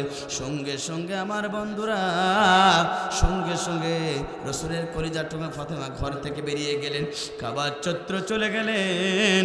দেখলেন নিজের পিতার অর্থাৎ পিঠের উপরে নাড়ি বুড়ি চাপিয়ে দেওয়া আছে। সঙ্গে সঙ্গে বিশ্বনবীর কলিজার টুকরা ফাতেমা 2টা হাত দিয়ে রসুলের পিঠের সমস্ত উটের নাড়ি বুড়ি পর্যন্ত সরিয়ে দিলেন। রসুল সঙ্গে সঙ্গে সেজদা থেকে উঠলেন, উঠে দেখলেন নিজের কলিজার টুকরা ফাতেমা সমস্ত সব কিছু সরাই বললেন, মা, জন্মের পূর্বে আমি আমার বাবাকে হারিয়েছি, জন্মের পরে আমি আমার মাকে হারিয়েছি। ও আমার কলিজার টুকরা ফাতেমা, তুমি কিভাবে এই সংবাদ পেয়েছো? সঙ্গে সঙ্গে ফাতেমা বলে, ও আমার বাবা, আপনার সাহাবী আব্দুল্লাহ ইবনে মাসউদ রাদিয়াল্লাহু তাআলা আনহু সংবাদ দিল। একটা দৌড় দিলাম, আপনার কাছে আসলাম। ও আমার বাবা, কেন আপনাকে মারতে চাই আপনার জবান থেকে একটিবারের জন্য জানতে চাই। সঙ্গে সঙ্গে বিশ্বনবী বললেন, ও আমার মা শুনে রাখো, আমার একটাই অপরাধ, লা ইলাহা ইল্লাল্লাহ মুহাম্মদ রাসূলুল্লাহ। এই কালেমার দাওয়াত দেওয়ার কারণে আবু জাহল আমাকে দুনিয়ার মাঝ থেকে বিদায় গ্রহণ করাতে চায়। কথা বলুন ঠিক না বেঠি? আমার বন্ধুরা, এই সমাজে অনেক ব্যক্তি আছে কালেমার দাওয়াত দিলে বড় বড় রান পায়, আবার একই কালেমার দাওয়াত দিলে অসংখ্য আলেমকে মিথ্যা মামলা দিয়ে পৃথিবীর বাস্তে বিদায় গ্রহণ করাতে হয়। কথা বলুন ঠিক না বেঠিক? অসংখ্য ব্যক্তি আছে একই কালেমার দাওয়াত দিলে ঘরে থাকতে পারে, আবার অসংখ্য ব্যক্তি আছে একই কালেমার দাওয়াত সমাজে দিলে মিথ্যা মামলা দিয়ে অন্য প্রকার জীবন যাপন করতে হয়। এমন ইমানদার এই সমাজে আছে না নাই? সুতরাং বিশ্বনবী বললেন, কলিজার টুকরা ফাতেমা শুনে রাখো, আমি কালেমার দাওয়াত দেওয়ার কারণে, ইসলামের দাওয়াত দেওয়ার কারণে, হকের দাওয়াত দেওয়ার কারণে, জীবন ব্যবস্থা ইসলাম মানার কারণে তারা আমাকে মারতে চায়। বললেন, মা, কলিজা শুকিয়ে যায়, চোখ দুটো রক্তিম বন্য হয়ে যায়। ও মা, তুমি দেরি করো না, দেরি করো না, তুমি আমার জন্য একটু পানির ব্যবস্থা গ্রহণ করো। আপনার আমার নবী, বিশ্ব নবী, আখেরি জামানার নবী, কাবার চত্বরে কালেমার দাওয়াত দেওয়ার কারণে তারা মারতে চেয়েছিল। আজ গোটা পৃথিবীর মুসলমান দেখে, এই সমাজে যারা দিনের দাওয়াত দেয়, কালেমার দাওয়াত দেয়, হকের দাওয়াত দেয়, ইনিল হুকমু ইল্লা লিল্লাহ, সৃষ্টি যার, জমিন তার, আইন চলবে তার, এই দিনের দাওয়াত যারাই দেয়, সমাজের অসংখ্য ইসলাম বিরোধী, কালেমা বিরোধী ব্যক্তিগুলো তাদেরকে জমিন থেকে বিদায়ের ষড়যন্ত্র লিপ্ত হয়। কথা বলুন ঠিক না বেঠে? আমার বন্ধুরা, বিশ্বনবী আবার প্রিয় হত্যা কলিজার টুকরা ফাতেমা কাবার চত্বর একজন সাহাবীর আঙ্গুর বাগানের ছিল, নাম চলছিল আদ্রাস। বাগানে চলে গেলেন কলিজার টুকরা ফাতেমা। আদ্রাসকে বললেন, আমার বাবা বিশ্বনবীর জন্য তোমার বাগান থেকে কিছু আঙ্গুর ফল দাও। আদ্রাস সবচেয়ে ভালো মানের আঙ্গুর ফল দিলেন, একটু চাপ দিলেন, সঙ্গে সঙ্গে বিশ্বনবীর কলিজার টুকরা ফাতেমার একটা গ্লাসের সমস্ত এক গ্লাস পরিপূর্ণ করে আঙ্গুর ফলের রস দিলেন। ওইটা নিয়ে বিশ্বনবীর কাছে চলে আসলেন।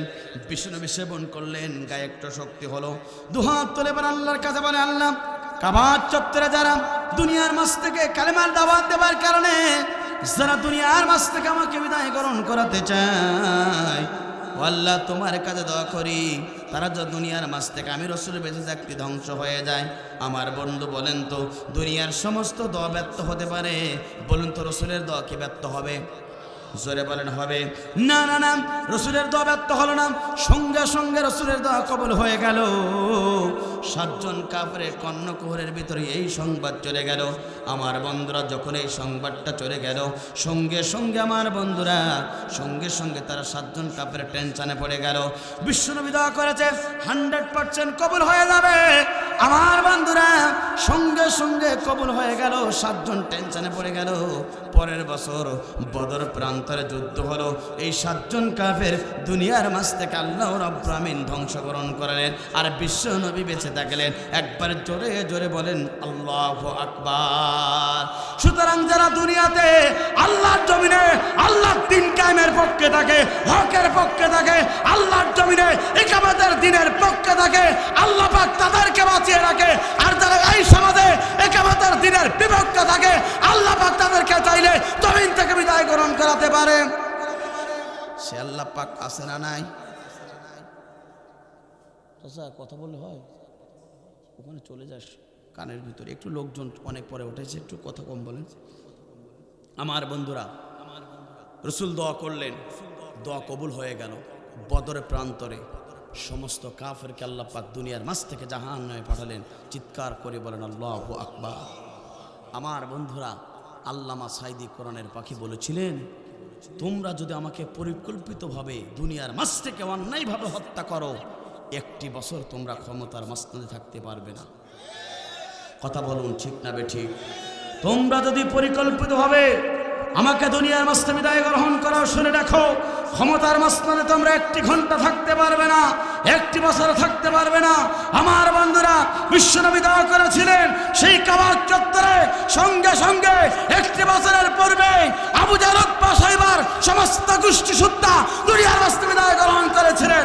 আর কোরআনের বাকি আল্লামা সাঈদী দোয়া করেছিল, আজকে জালেমরা একটি বছরের ভিতরে বাংলার জমিন থেকে পালাতে বাধ্য হলো। সে আল্লাহ পাক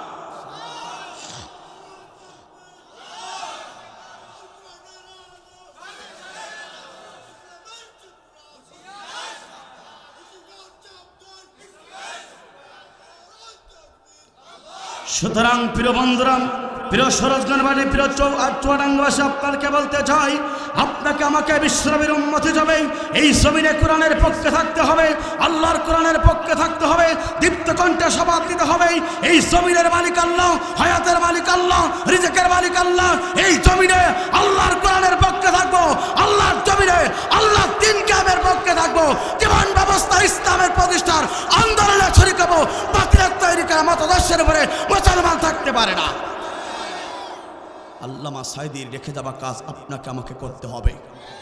এক সাঈদী কবরে থাকতে পারে, লক্ষ সাঈদী অনুসারী বাংলার জমিনে ঘরে ঘরে। সুতরাং আল্লামা সাঈদী তিনি স্বপ্ন দেখেছিলেন বাংলার জমিনটা কোরআন দিয়ে চলুক।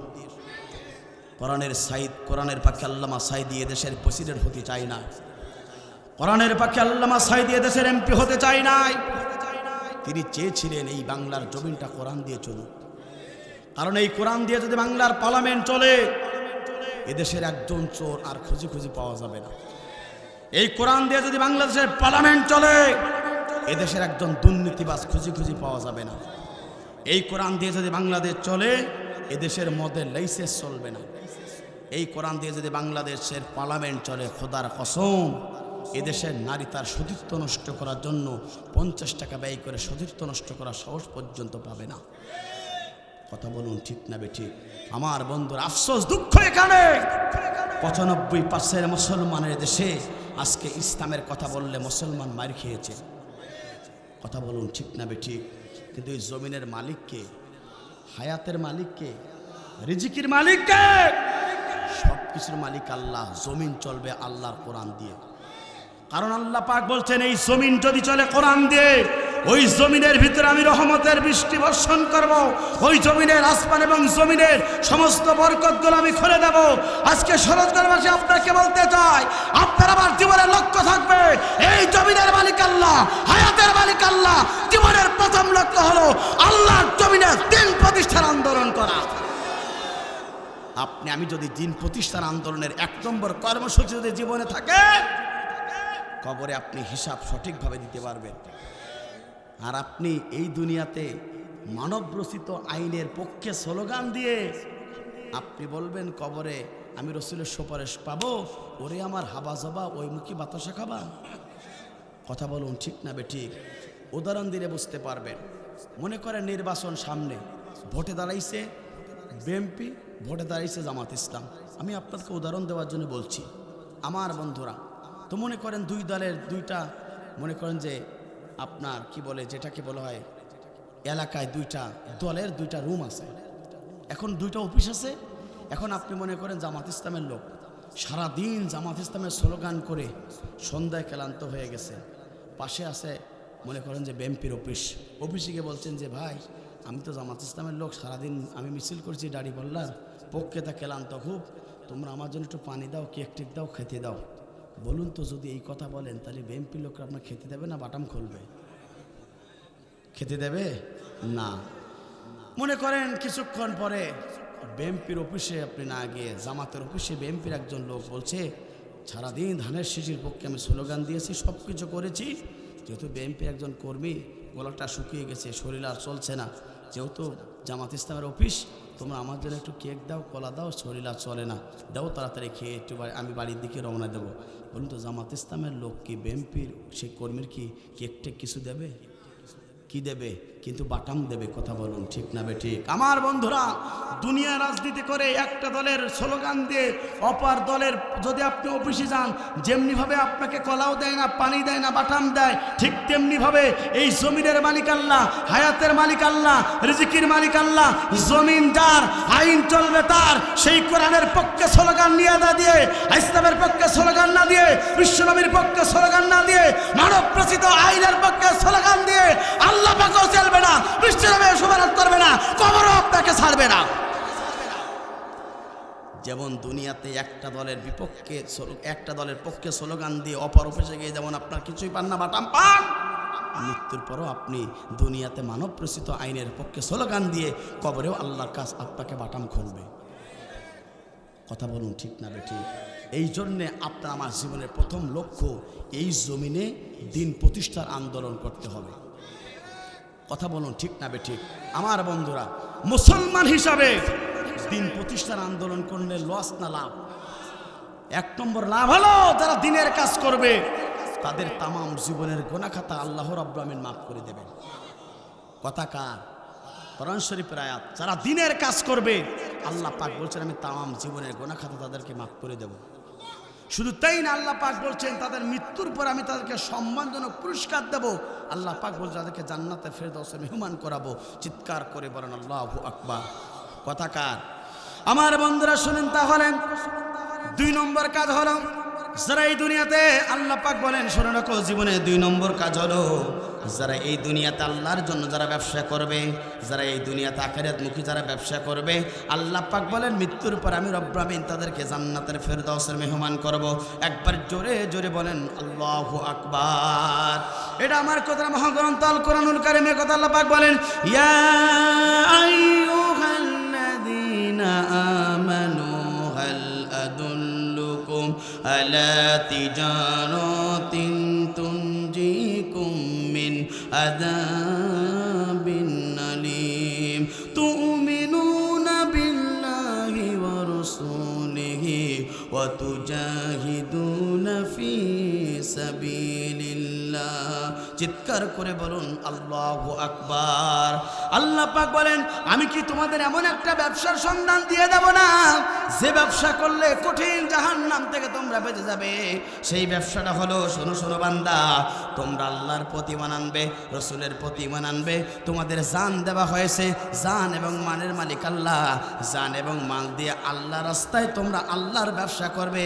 তাহলে আল্লাহর ব্যবসা করতে পারলে তোমরা কঠিন জাহান্নাম থেকে তোমরা বেঁচে যেতে পারবে। অর্থাৎ তোমার জীবনটা হওয়া লাগবে আখিরাতমুখী। কথা বলুন ঠিক না বেঠিক?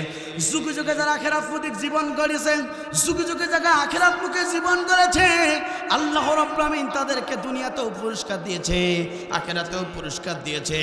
নবীর সাহাবীগণ পর্যন্ত এই জীবন গড়েছে। আমার বন্ধুরা, নবীর একজন প্রিয় সাহাবী ছিল, নাম তার ছিল মিকদাদ রাদিয়াল্লাহু তাআলা আনহু।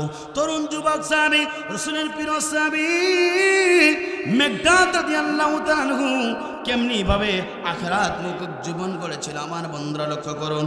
বিশ্বনবীর প্রিয় সাহাবী, নাম তার ছিল মিকদাদ রাদিয়াল্লাহু তাআলা আনহু। বিশ্বনবীকে বললেন ইয়া রাসূলুল্লাহ, হাবিবাল্লাহ, আমি তরুণ যুবক সাহাবী, আমি বিবাহ করতে চাই। রাসূল বললেন ও তরুণ যুবক সাহাবী মিকদাদ, তুমি বিবাহটা করে নাও। সঙ্গে সঙ্গে বিশ্বনবীর প্রিয় সাহাবী মিকদাদ রাদিয়াল্লাহু তাআলা আনহু বিবাহটা করে নিলেন। বিবাহ কাজ সম্পন্ন হয়ে গেল। বাসর ঘরে মিকদাদ এবং স্ত্রী চলে গেল। আমার বন্ধুরা, বাসর ঘরে স্বামী আর স্ত্রী যখন এবার গল্প শুরু হয়ে গেল, কিছুক্ষণ পরে মিকদাদ চিন্তা করলো বাসর ঘরে একটা স্ত্রীর এবং একটা ছেলের সবচেয়ে রোমান্টিক রাত। কিন্তু মিকদাদ চিন্তা করলেন আমি তো বাসর ঘরে আছি, কিন্তু একটা কোরআন তেলাওয়াত করতে চাই। তিনি সঙ্গে সঙ্গে মিকদাদ উজু করলেন। উজু করে আমার বন্ধুরা 2 রাকাত নামাজ পড়া শুরু হয়ে গেল। 2 রাকাত নামাজ পড়ে সূরা রহমান পড়া শুরু হয়ে গেল, সূরা ইয়াসিন পড়া শুরু হয়ে গেল, সূরা ইয়াসিন পড়া শুরু হয়ে গেল, কোরআন ইয়াসিন অর্থাৎ পড়া শেষ হয়ে গেল, সূরা রহমান পড়া শেষ হয়ে গেল। পড়তে পড়তে 2টা কোরআন শরীফের 2টা সূরা শেষ হয়ে গেল। শেষ করার পরে স্ত্রী ডাকে আমার প্রিয়তম স্বামী, একটা মেয়ের সবচেয়ে রোমান্টিক রাত হচ্ছে বাসর ঘর। ও আমার প্রিয়তম স্বামী, আপনি কি আমার কাছে আসবেন না? রসুলের প্রিয় সাহাবী মিকদাদ বললেন, ও আমার প্রিয়তম স্ত্রী, আমি একটু কোরআন তেলাওয়াত করে নেই। কোরআন তেলাওয়াত করতে আমার সবচেয়ে বেশি ভালো লাগে। একবার জোরে জোরে বলুন আল্লাহু আকবার। নবীর প্রিয় সাহাবী মিকদাদ রাদিয়াল্লাহু তাআলা আনহুর স্ত্রী ডাকে, কিন্তু মিকদাদ কোরআন তেলাওয়াত করে। আমার বন্ধুরা, এভাবে কোরআন তেলাওয়াত করতে করতে অনেক গভীর রজনী হয়ে গেল। মিকদাদ তাহাজ্জুদের নামাজে রক্ত হয়ে গেল। মিকদাদ আবারও কি করলো? কোরআন তেলাওয়াত শেষ করে এবার তাহাজ্জুদের নামাজ পড়া শুরু হয়ে গেল। মিকদাদের স্ত্রী ডাকে, ও আমার প্রিয়তম স্বামী, আমি একজন যৌবনে ভরা মেয়ে, আমি তোমাকে চাই, জীবনের সবচেয়ে হৃদয়টা তোমাকে দিতে চাই। কিন্তু মিকদাদ বলল, ও আমার স্ত্রী, একটু নামাজ আদায় করতে চাই। মিকদাদ তাহাজ্জুদের নামাজ পড়া শেষ করলেন। চিন্তা করলেন আর একটু কোরআন তেলাওয়াত করি। কোরআন তেলাওয়াত করা শুরু হয়ে গেল। কোরআন তেলাওয়াত করতে করতে হঠাৎ করে ফজরের আযানটা পরিচালিত হয়ে গেল। সঙ্গে সঙ্গে মিকদাদ চিন্তা করলো, যেহেতু ফজরের আযানটা পরিচালিত হয়ে গেল, আমি একটু ফজরের নামাজটা জামাতে পড়তে যাই। একবার জোরে জোরে বলুন আল্লাহু আকবার। নবীর প্রিয় সাহাবী মিকদাদ রাদিয়াল্লাহু তাআলা আনহু স্ত্রীকে বললেন, স্ত্রী, তুমি নামাজটা আদায় করে নাও। আমি একটু মসজিদ নববীতে গেলাম নামাজ আদায় করতে, রাসূলের পিছনে নামাজ আদায় করতে চাই। আমার বন্ধুরা, মিকদাদ চলে গেলেন মসজিদ নববীতে জামাতে রাসূলের পিছনে নামাজ আদায় করার জন্য। চলে গেলেন বিশ্বনবীর প্রিয় সাহাবী মিকদাদ বিশ্বনবীর পেছনে নামাজ আদায় করতে। নামাজ আদায় করলেন। বিশ্বনবীর সমস্ত সাহাবায়ে কেরামদেরকে লক্ষ্য করে বলল, ও আমার সাহাবায়ে কেরামরা, তোমরা শুনে রাখো, বাকি নামাজ বা সমস্ত সাহাবাইগণ তোমরা দাঁড়া বসে থাকবে। একবার জোরে জোরে বলুন আল্লাহু আকবার। বিশ্বনবীর সমস্ত সাহাবীগণ বাকি নামাজ বাদ দাঁড়িয়ে বসে থাকলেন। বিশ্বনবী বললেন, ও আমার সাহাবীগণ, শুনে রাখো, জিহাদের ময়দানে তোমাদেরকে অংশগ্রহণ করতে হবে। তোমরা কে কে আছে তোমাদের নামটা লিখিয়ে দেবে। রাসূলের প্রিয় সাহাবী মিকদাদ রাদিয়াল্লাহু তাআলা আনহু নিজে হাতটা উঁচু করে বললেন, ইয়া রাসূলুল্লাহ, হাবিবাল্লাহ, আপনি শুনে রাখুন, আপনি আমার নামটা প্রথম নম্বর সিরিয়ালে লিখে নেন। একবার জোরে জোরে বলুন আল্লাহু আকবার। যে সময় হাতটা উঁচু করলেন, দেখলেন মিকদাদের হাতের ভিতরে মেহেদি আছে, সেই বাসর ঘরে সেই পাঞ্জাবি পর্যন্ত আছে। রাসূল বললেন, ও মিকদাদ, মনে হয় তোমার গত রাত্রে বিবাহ হয়েছে। মিকদাদ বলেন, ইয়া রাসূলুল্লাহ, জি। বিশ্বনবী বললেন, মিকদাদ, তারপরেও তুমি জিহাদের ময়দানে অংশগ্রহণ করবে। বিশ্বনবীর প্রিয় সাহাবী মিকদাদ বলেন, ইয়া রাসূলুল্লাহ, জি, আমি জিহাদের ময়দানে অংশগ্রহণ করব। বিশ্বনবী বললেন, মিকদাদ, শুনে রাখো, জিহাদের ময়দানে তোমার জীবনটা পর্যন্ত দেওয়া লাগতে পারে। বিশ্বনবীর প্রিয় সাহাবী মিকদাদ বললেন, ইয়া রাসূলুল্লাহ, হাবিবাল্লাহ, আপনি জেনে রাখুন, শুনে রাখুন, আমার জীবনটা যদি জিহাদের ময়দানে দিতে হয়, আমি মিকদাদ দেওয়ার জন্য প্রস্তুত আছি। একবার জোরে জোরে বলেন আল্লাহু আকবার। বিশ্বনবীর প্রিয় সাহাবী মিকদাদ রাদিয়াল্লাহু তাআলা আনহু এবার অসংখ্য সাহাবী সবাই নামটা লিখিয়ে দিলেন। দেওয়ার পর আমার বন্ধুরা, কে হলো? বিশ্বনবীর প্রিয় সাহাবী মিকদাদ রাদিয়াল্লাহু তাআলা আনহু। এবার রাসূল বললেন, মিকদাদ, তুমি তাহলে এবার বসে যাও। সমস্ত সাহাবী এবার নামটা লেখালেন। বিশ্বনবী বললেন, শোনো সাহাবাগণ, যারা আজকে জিহাদের ময়দানে এই নামটা লিখিয়ে দিয়েছো, শোনো, তোমরা কিন্তু বাড়ি ফিরে যেতে পারবে না, 3 দিন অবস্থান করতে হবে। আমার বন্ধুরা, এবার 3 দিন অবস্থান করার জন্য সকল সাহাবী বসে থাকলেন। সন্ধ্যা হয়ে গেল। মিকদাদের স্ত্রী অপেক্ষমান বাসর ঘরে। দেখলেন বিশ্বনবীর কাছ থেকে তার স্বামী আর ফেরে না, মসজিদে নববী থেকে নিজের স্বামী আর ফেরে না। সঙ্গে সঙ্গে এবার অপেক্ষমান হয়ে গেল। ঈশান নামাজটা আদায় করে সুন্দরভাবে একটা চিঠি লিখলেন নিজের স্বামীর কাছে। নিজের স্বামীকে বললেন, ও আমার প্রিয়তম স্বামী, বাসর ঘরে অপেক্ষমান তরুণ যৌবনে ভরা আপনার স্ত্রী, আপনি গেছেন নামাজ আদায় করতে, তাড়াতাড়ি ফিরে আসুন। একজন সাহাবীর কাছ দিয়ে একটা চিঠি পাঠিয়ে দিলেন মসজিদ নববীর সম্মুখে। রাসূলের প্রিয় সাহাবী মিকদাদ যখন চিঠিটা পেয়ে গেলেন, চোখের পানি ছেড়ে দিয়ে কাঁদা শুরু হয়ে গেল। কিন্তু রাসূল তো মিকদাদকে অর্থাৎ মসজিদে নববী 3 দিনে থাকতে বললেন। একবার জোরে জোরে বলেন আল্লাহু আকবার। প্রথম দিন অতিবাহিত হয়ে গেল। বিশ্বনবীর প্রিয় সাহাবী মিকদাদ দ্বিতীয় দিন উপনীত হয়ে গেল। মিকদাদের স্ত্রী আবার একটা চিঠি লিখলেন। আমার বন্ধুরা, দ্বিতীয় চিঠিটা যখন লিখলেন, ও আমার প্রিয়তম স্বামী, আপনি কি বাসায় আসবেন না? আপনার জন্য অপেক্ষমান, যৌবনে ভরা একজন মেয়ে আপনার জন্য বাসর করে অপেক্ষমান এখন পর্যন্ত আছে। আমার বন্ধুরা, বিশ্বনবীর প্রিয় সাহাবী মেঘদাতের কাছে স্ত্রী আবার একটা চিঠি লিখলেন। দ্বিতীয় চিঠিটা পাইলেন, চোখের পানি ছেড়ে দিয়ে কাদা শুরু হয়ে গেল। বিশ্বনবী সব কিছু অবলোকন করলেন, কিন্তু মেঘদাতকে কিছুই বলে না। একবার জোরে জোরে বলেন আল্লাহু আকবার। রাসূলের প্রিয় সাহাবী মেঘদাত রাদিয়াল্লাহু তাআলা আনহু তৃতীয় দিন রাসূলের প্রিয় সাহাবী স্ত্রী মেঘদাতের স্ত্রী তৃতীয় নম্বর চিঠিটা লিখলেন, নিজের স্বামীর কাছে লিখলেন, ও আমার প্রিয়তম স্বামী, তোমার দেখাকে পাইব না। তৃতীয়তম স্ত্রী যখন চিঠিটা পেয়ে গেলেন মেঘদাত, সঙ্গে সঙ্গে চিঠি পেয়ে রাসূলের প্রিয় স্বামী মেঘদাত বললেন, ইয়া রাসূলুল্লাহ, হাবিবাল্লাহ, আমি আপনার কাছ থেকে অনুমতি চাই। আমি আমার যৌবনে ভরা স্ত্রী বাসর কাছে বিদ্যমান রেখে নামাজে আসছিলাম, জিহাদের ময়দানে নামটা লিখিয়েছিলাম। ইয়া রাসূলুল্লাহ, হাবিবাল্লাহ, আমি কি আপনার কাছ থেকে একটু অনুমতি নিয়ে বাড়ি ফিরে যেতে পারবো না? বিশ্বনবী বললেন, মেঘদাত অবশ্যই পারবে, তবে খবরদার তুমি তোমার স্ত্রীর সাথে সরাসরি দেখা করতে পারবে না। অনুমতি পেয়ে গেলেন মেঘদাত মসজিদ নবী থেকে বাড়ির ভিতরে আসলেন। স্ত্রীকে বললেন, স্ত্রী ঘরে দরজাটা লাগিয়ে দাও। স্ত্রীর সঙ্গে সঙ্গে ঘরের দরজাটা লাগিয়ে দিলেন। এবার ঘরের বাইরে থেকে স্ত্রীকে বললেন, স্ত্রী শোনো, তুমি আমার প্রিয়তম স্ত্রী, আমি তোমাকে ভালোভাবে দেখতে পারি নাই, তোমার চেহারাটা কেমন কিছুই তোমাকে দেখতে পারি নাই। ও আমার প্রিয়তম, আমার স্ত্রী, শুনে রাখো, বিবাহ করেছি, তোমার সাথে ভালোভাবে কথা পর্যন্ত বলতে পারি নাই। ও আমার স্ত্রী, কতবার তুমি আমাকে বাসর ঘরে জীবনের রোমান্টিক রাতটা কাটানোর জন্য বলেছিলে, তারপরও তুমি অপেক্ষমান ছেড়ে আমি নামাজে দাঁড়িয়েছিলাম, কোরআন তেলাওয়াত করেছিলাম, যেতে পারি নাই। ও আমার স্ত্রী, শোনো শোনো শোনো, নামাজ আদায় করতে গেলাম, জিহাদের ময়দানে নামটা লেখালাম। ও আমার প্রিয় স্ত্রী, জিহাদের ময়দানে চলে যাচ্ছি, তুমি আমার জন্য দোয়া করে দাও। বেঁচে থাকলে দেখা হবে, না বেঁচে থাকলে তোমার সাথে হাসরের ময়দানে দেখা হবে।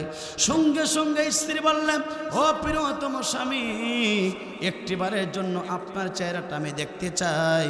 আমি যদি আপনার চেহারাটা দেখতে পারি হাসরের ময়দানে, যদি আপনাকে খুঁজে পাই, তাহলে যে চেহারা দেখলে পরে চিনতে পারবো। সঙ্গে সঙ্গে মেঘদাত বললেন, না না না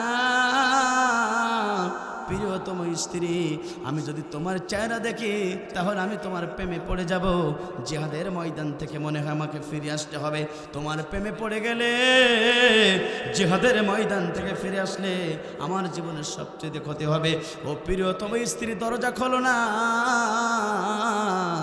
যদি এখন আর দেখা না হয় হাসরের ময়দানে তোমার আমার দেখা হবে। একবার জোরে জোরে বলেন আল্লাহু আকবার।